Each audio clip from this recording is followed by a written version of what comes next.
So, and because we're in Dallas, Texas, and occasionally we get some severe thunderstorms, possibly even a tornado. We've had some not too far from here.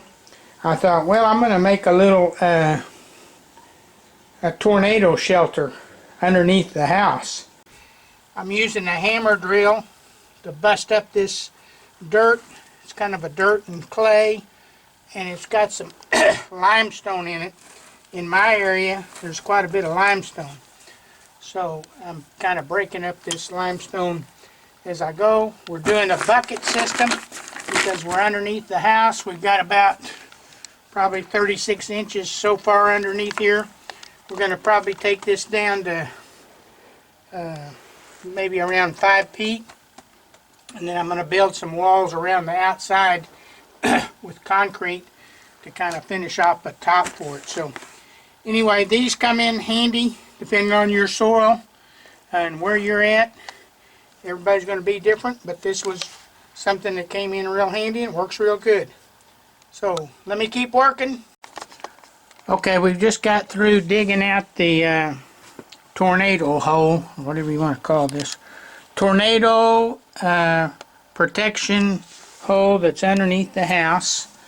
It's I don't know how deep it is. It's going to be, we're going to pour some concrete down here and level it all up, and then we'll come back and put the sides in with some concrete, do some framing around it so we can pour some walls, and then of course we'll seal it all with some epoxy swimming pool paint so that it doesn't any moisture get in here. You don't want to get down here in the tornado and be in a hot tub or a cold tub instead of a tornado shelter. So anyway, it's looking pretty good. It's going to be probably enough for easy 4 people, maybe 5 people. It's not going to be able to, you're not going to be able to stand up in it, but you'll be able to sit down in it, cross your legs, and be protected as if ever a tornado comes, and hopefully it never does. So hopefully this is just a wasted project, but in case that ever happens, be alive for another day to possibly dig another hole or do another project or whatever.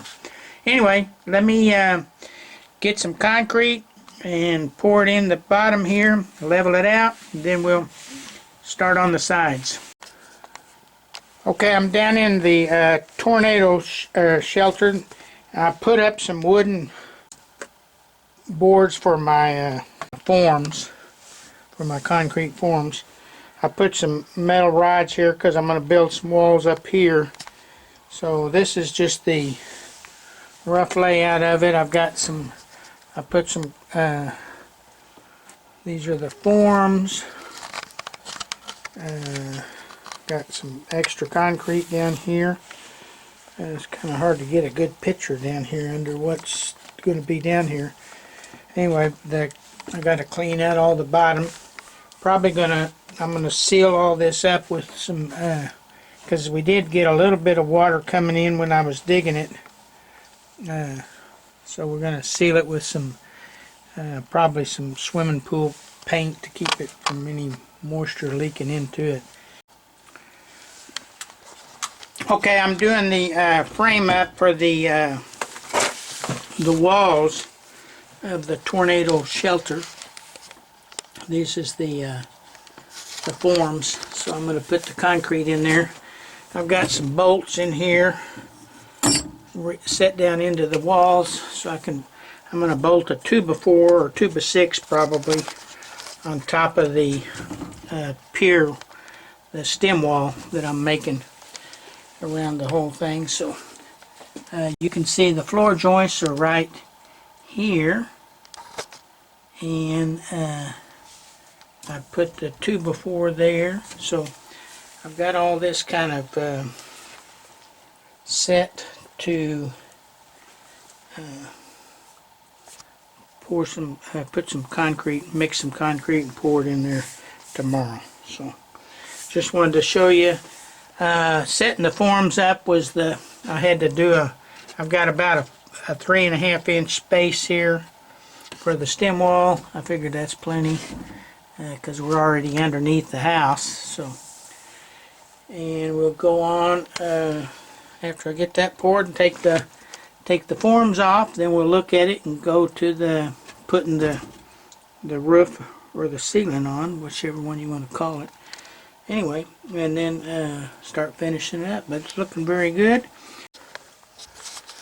Okay, I just got through removing the forms on for the tornado shelter that I'm building, and of course I probably didn't tamp that down or shake it down as good as I could.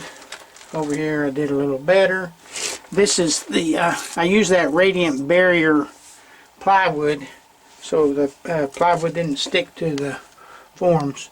So I'm going to come back and put a skim coat on this and clean it all up. I've got the bolts here. I'm going to put a 2x6 across here before I put my I'm going to use some landscape timbers as the ceiling and the roof, because I was going to use some 4x4s, but they're so expensive. Everything's real expensive right now, so I decided to go with some. Here's our steps going out. A little shelf to put your bottled water, some candles, flashlights. Here's an emergency escape hole that I'm going to use to also be able to crawl underneath the house to do plumbing repairs and stuff like that. I'll put a door on that. And so we've got the main crawl out hole, which is here. I'm going to put some steps here, so I'll show you that when I get that done. I'm going to put a light in. I've got some electricity right there. I'm going to tap into it and put a light in here so that if you were in here in the tornado situation and the power went off, you'd know right away that the power went off. And the way this is going to be, the ceiling is going to be the landscape timbers, so there'll be a little gap in between, so there'll be plenty of air coming through to breathe. We'll put some carpet on the floor so you can sit on the carpet. Oh, I forgot to tell you that, of course, if you have any questions or comments, put them down or send them to me, and I'll answer them the best I can to give you ideas to help yourself or help what you're doing. So far, I think I've spent about, I had to buy another hammer drill because the hammer drill I used that I had gave out. So I'm going to put that into the cost. I've got 40 sacks of concrete mix, which is 32, so it's about $130 worth of concrete. I used some, I got some used plywood that was damaged, so I got it at a better price, so I got about $30 worth of plywood. So concrete, plywood, drill, and I'm thinking I'm gonna, and then I've got my landscape timbers that I got to put on top here in the 2x6. So I'm going to be around underneath, really easily underneath $500, probably closer to around $400.